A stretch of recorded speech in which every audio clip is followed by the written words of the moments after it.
monsieur, bonsoir. Merci de suivre Télémétropole à l'heure de Métro News. Voici les principaux faits saillants de l'actualité. Le Premier ministre Alix Didier Fils-Aimé poursuit ses rencontres dans le cadre de sa visite officielle aux États-Unis. Avec le secrétaire d'État américain Marco Rubio, il a discuté de la situation sécuritaire du pays, ainsi que des mécanismes envisagés pour l'organisation des prochaines élections. Par ailleurs, il s'est entretenu cette semaine avec d'autres personnalités, dont le secrétaire général de l'OEA Albert Hamdi. Une délégation de la force de répression des gangs a visité lundi la direction générale de la PNH à Tabar. Cette mission dirigée par le major général Ghulam Maïoudin Ahmed s'inscrit dans le cadre des préparatifs en vue du déploiement progressif de cette force internationale en Haïti. Les échanges ont porté sur la situation sécuritaire et la coordination des futures opérations. Également, à la une de ce mardi, le procès concernant l'assassinat du président Jovenel Moïse se poursuit à Miami avec la présentation de preuves matérielles par le FBI. L'ex-militaire colombien Herman Rivera affirme que l'exécution du chef de l'État aurait été ordonnée par Joseph Félix Badio, tandis que des documents évoquent également des contacts impliquant Dimitri Erard avant l'attaque.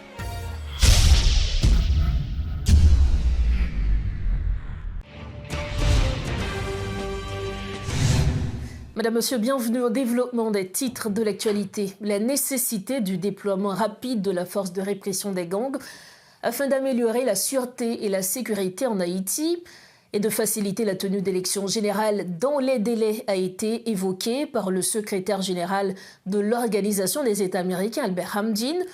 Dans un message publié sur X à l'issue d'une rencontre à Washington avec le Premier ministre Alix Didier Fils-Aimé, dans le cadre de son séjour dans la capitale américaine, le chef du gouvernement a également rencontré le président du groupe de la Banque mondiale, Ajay Banga, pour présenter la vision des autorités haïtiennes face à une crise persistante.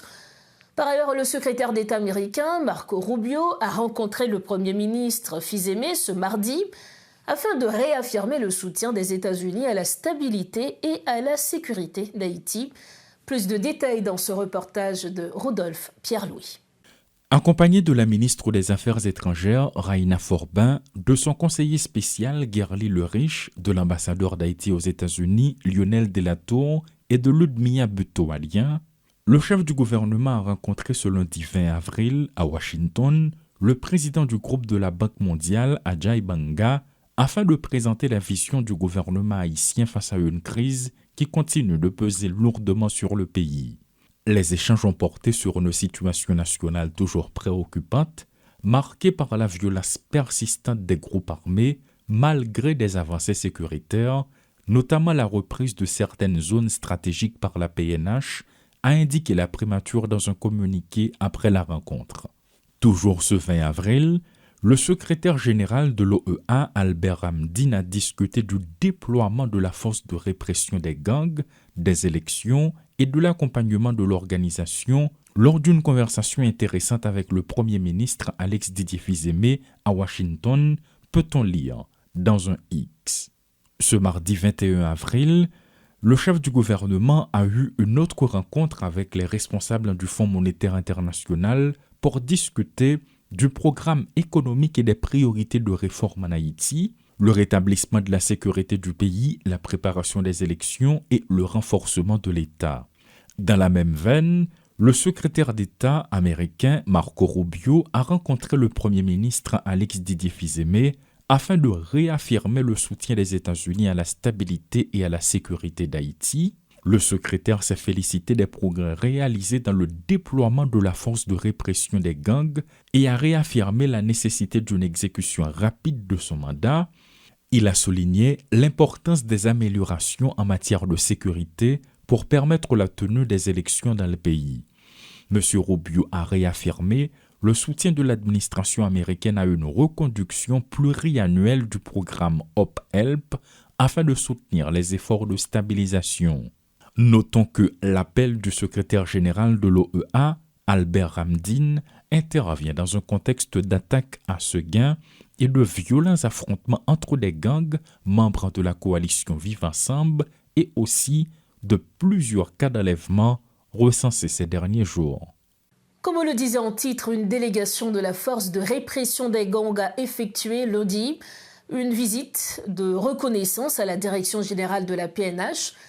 Cette mission, dirigée par le major général Ghulam Maïouda Ahmed, s'inscrit dans le cadre du déploiement progressif de cette force internationale en Haïti. Selon les autorités, les échanges avec la PNH ont porté sur l'évaluation de la situation sécuritaire et des dispositifs en place en vue de coordonner les futures interventions. Autre dossier, des habitants de la plaine du cul-de-sac ont été contraints de fuir leur quartier à raison des affrontements entre gangs rivaux depuis le week-end dernier. Lundi, des familles se sont regroupées par dizaines au rond-point de Trois-Mains sur la route de l'aéroport. Elles disent avoir tout abandonné et passé leur journée à l'extérieur sans pouvoir regagner leur domicile. Ces personnes déplacées affirment ne pas avoir reçu d'assistance des autorités à ce stade. C'est un reportage signé Garbijan et Claude Désir. Le désespoir se lit sur le visage de Ghislaine, non d'emprunt. Comme tant d'autres, cette mère de famille a dû abandonner sa maison, prise en étau par les affrontements entre les gangs rivaux, près de la brasserie La Couronne. Depuis ce lundi, son quotidien se résume à un muret sur la place publique du rond-point de Trois-Mains, juste devant une antenne de police.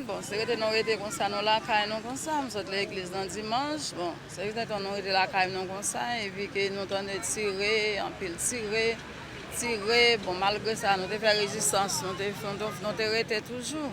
Nous avons dit, mais lundi, nous n'avons pas supporter. C'est tellement bien tiré. Nous sommes obligés, chaque monde pour une petite valise, nous sommes obligés de quitter Kaino, nous prenons une petite valise, nous prenons un petit monde. Nous venons chita là, devant la mairie, nous venons chita, mais nous ne pas connaître. Si j'en ai passé, qui va passer, ou bien si nous avons monté la Kaino, si nous avons monté la Kaino, nous ne pas connaître. C'est là qu'elle passe ses journées, entourée de ses petits-enfants et serrant son unique bagage, un sac à dos emporté à la hâte.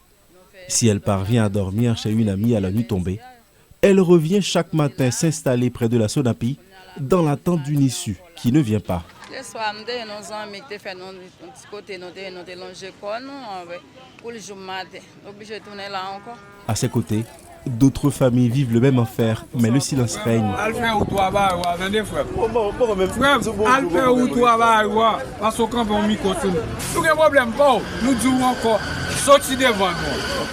Beaucoup refusent de témoigner, redoutant des représailles lorsqu'elles devront regagner leur quartier, toujours sous le contrôle des groupes armés qui se disputent le moindre mètre carré stratégique.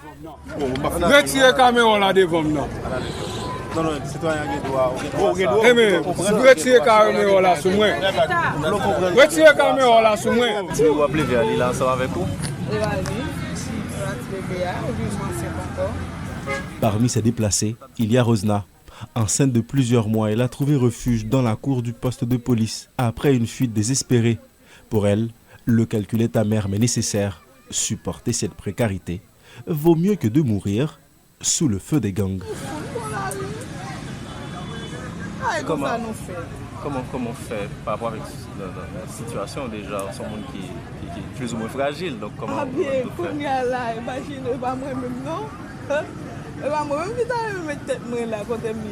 Est-ce qu'il me accepte pas malade, moi mourir? Si malade, moi je mourir, ok, ça veut dire que c'est l'homme qui arrive. Mais imaginez, vous pas un pied cassé, hein? Ou normal, et puis vous regardez pour arrêter comme ça, ou pour une balle ou mourir. Même dans moi, je regarde à terre, je dis, pas de cause, on se faisait mourir, non? Dans la plaine du cul-de-sac délaissée par l'État, la guerre fait rage entre les hommes de chien méchant, les talibans, les Maozo et les gangs de Pierre 6 et Terre Noire. À Drouillard, le poste de police est en ruine et les patrouilles de blindés ne suffisent pas à rassurer une population qui fuit en masse.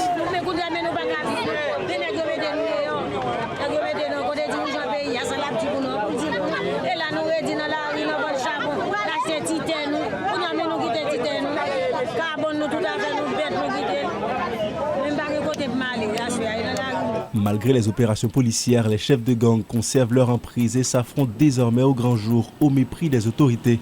Pour ces centaines de déplacés, la vie est devenue un jeu de hasard tragique. On fuit pour survivre sans jamais savoir où l'on finira par se poser.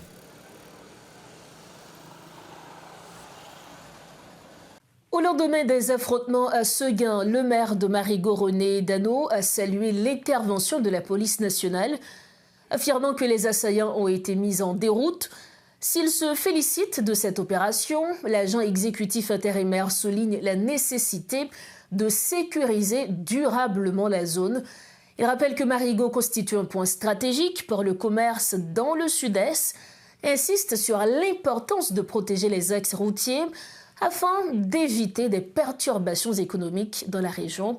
Suivez les déclarations du maire de Marigot, René Dano. Beaucoup de population, nous remarquons qu'il y a une population lui-même qui commence satisfait de travail de la police, puisque nous suivons les comportements, nous suivons les réseaux sociaux, nous regardons même qui dans l'ARIA, qui gens y a manifesté, côté a demandé la police pour la sécurité. Et hier, dans la zone Marigot, a gagné un gros levé campé, toujours dans l'idée pour demander l'État prend responsabilité pour la sécurité, mais tout soit remarqué dans parole yo montrer un peu satisfait du travail la police a fait dans moment ça. Et hier matin, il y a eu une autre attaque qui était faite bon côté bandit qui était venu ce matin en bonheur. Ils étaient venus attaquer les agents de l'ordre qui étaient sous place. Eh bien, d'accord dit malheureusement pour eux, la n'a pas fini trop bien pour eux. Quel bilan vous gagnez de ça qui passé? Bon, bilan nous gagnons de ça qui passé. D'après information qui est disponible, gagnons puisqu'on dizaine monsieur Sayo qui stoppé, que ce soit par la police et par la population tout. Parce que grand pile nan yo qui censé perdre du côté ou aller ou bien la police fin attaquer yo soit cap courir qui rive dans route qui faiblit ou bien soit qui pral bay renfort pas contre vraiment zone non. Donc la police les populations lui-même les défendre tête li par rapport à monsieur Sao qui affaibli par attaque la police ou du moins qui perdu par contre côté au là est-ce qu'on a dit réponse la police là ou encore la police là pas pour compte li dans réponse là tu as des éléments de population qui t'accompagnent? Oui, nous capable dire la police a pas pour compte li puisque parce que à proximité de zone Séguin on voit soit gain de monde d'accord dit qui viennent soit pour aller ou bien tourner sorti attaquer la zone qui baille monsieur ça des réponses dans la population qui baille des réponses et ça fait nous capable dire la police vraiment gagne une population qui accompagne dans la bataille contre individus armés ça. Autre point de l'actualité, les récentes pluies qui se sont abattues sur la capitale haïtienne ont provoqué d'importantes perturbations dans plusieurs communes du pays. À Tabar, notamment au niveau du carrefour Rita, des eaux pluviales mêlées de détritus ont envahi les rues, paralysant la circulation des véhicules et des piétons. Devenues impraticables, certaines routes ont favorisé le développement d'activités informelles, des personnes proposant de transporter des passagers sur leur dos contre rémunération. Selon le directeur du service d'entretien du ministère des Travaux publics, plus de 6000 mètres cubes de déchets ont déjà été évacués, mais la situation reste difficile. Il souligne par ailleurs la nécessité d'intervenir en amont pour améliorer durablement l'écoulement des eaux. C'est un reportage de Réti Fortuné et de Guitry Choisi. Il y a des cap complexes, c'est pas fait, moi-même pas dans le complexe. Vous comprenez ça, monsieur? Avec des gens qui boivent d'elle. 50 gouttes de la vie, bois, 100 gouttes de la vie, tout bois. Il suffit que comme ça, me capé pour journée là. On est loin d'une course habituelle. Au carrefour Rita à Claircine, un nouveau commerce informel prend de l'ampleur depuis que des pluies diluviennes s'abattent sur la commune de Tabar. L'eau stagne, les déchets s'accumulent et la circulation est paralysée. Dans ce chaos, des porteurs improvisés proposent désormais de traverser les piétons sur leur dos pour franchir les zones inondées. Dans ces rues changées en torrent de boue, ces passeurs sont devenus indispensables, négociant leur prix au cas par cas avec des passants pris au piège. Comment on peut identifier ça? Ah mais comment on peut identifier ça? Ou pas des pilotes bois comme on m'a dit traverser. Comment on peut traverser? Je me traverser, traverser, depuis nous traverser, on est traverser, on est que pour l'homme sous dôme, là qu'on sous dôme là bien rapide, marteau tant que les gens prennent un courant là et puis regarde l'autre. Malgré l'insalubrité, d'autres usagers tentent la traversée à moto.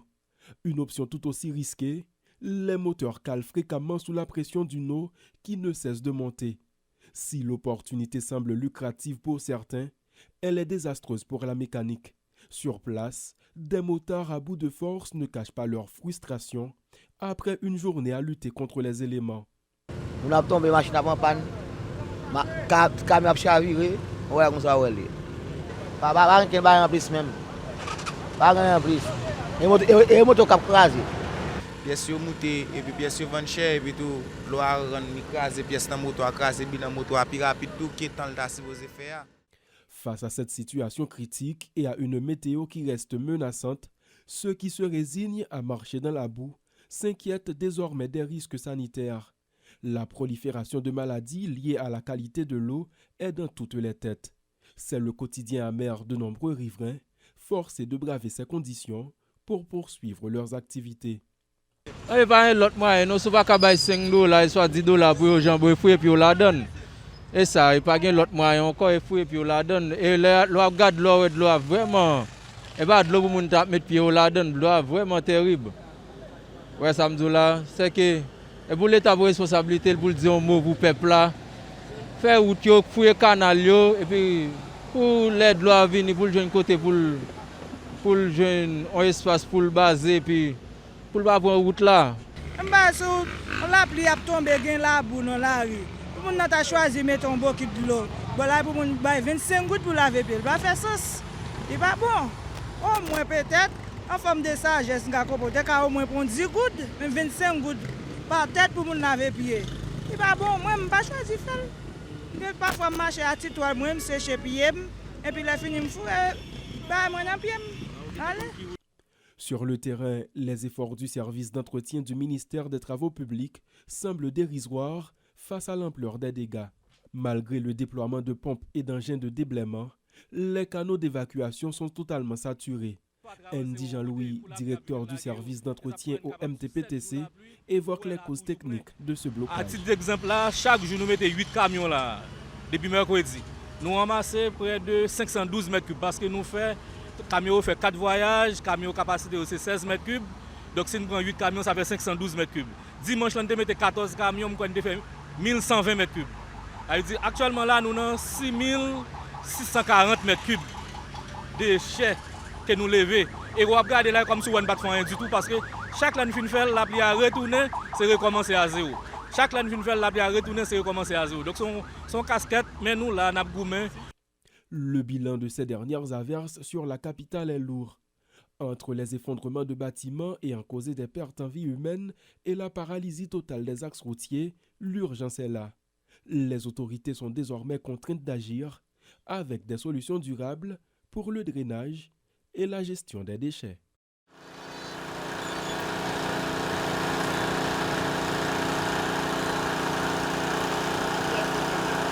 Parlons à présent de l'affaire Jovenel Moïse. Le procès fédéral sur l'assassinat du président haïtien Jovenel Moïse s'est poursuivi à Miami avec la présentation d'éléments techniques du Bureau fédéral d'investigation FBI et le témoignage d'un ancien membre du commando. Selon le FBI, des armes saisies ont été reliées au tir mortel du 7 juillet 2021. Un expert en balistique a identifié une carabine comme ayant été utilisée lors de l'attaque, tandis qu'un fusil de type AR-15 a également été présenté à l'audience. Un ancien militaire colombien, Herman Rivera, condamné à la perpétuité et coopérant avec la justice américaine, a affirmé que l'opération aurait évolué d'une arrestation vers une exécution sous l'influence de Joseph Félix Badio. Des documents évoquent par ailleurs des contacts entre Dimitri Erard, ancien chef de la sécurité présidentielle, et des intermédiaires à l'étranger avant l'attaque. La défense des accusés Don Antonio Entriago et Arcángel Preter Ortiz conteste ces éléments. Le procès se poursuit avec l'examen de données téléphoniques. Voici le rappel des titres qui dominent l'actualité de ce mardi 21 avril 2026. Le Premier ministre Alix Didier Fils-Aimé poursuit ses rencontres dans le cadre de sa visite officielle aux États-Unis. Avec le secrétaire d'État américain Marco Rubio, il a discuté de la situation sécuritaire du pays, ainsi que des mécanismes envisagés pour l'organisation des prochaines élections. Par ailleurs, il s'est entretenu cette semaine avec d'autres personnalités, dont le secrétaire général de l'OEA, Albert Hamdine. Une délégation de la force de répression des gangs a visité lundi la direction générale de la PNH à Tabar. Cette mission, dirigée par le major général Ghulam Mayoudeh Ahmed, s'inscrit dans le cadre des préparatifs en vue du déploiement progressif de cette force internationale en Haïti. Les échanges ont porté sur la situation sécuritaire et la coordination des futures opérations. Et puis le procès concernant l'assassinat du président Jovenel Moïse se poursuit à Miami avec la présentation de preuves matérielles par le FBI.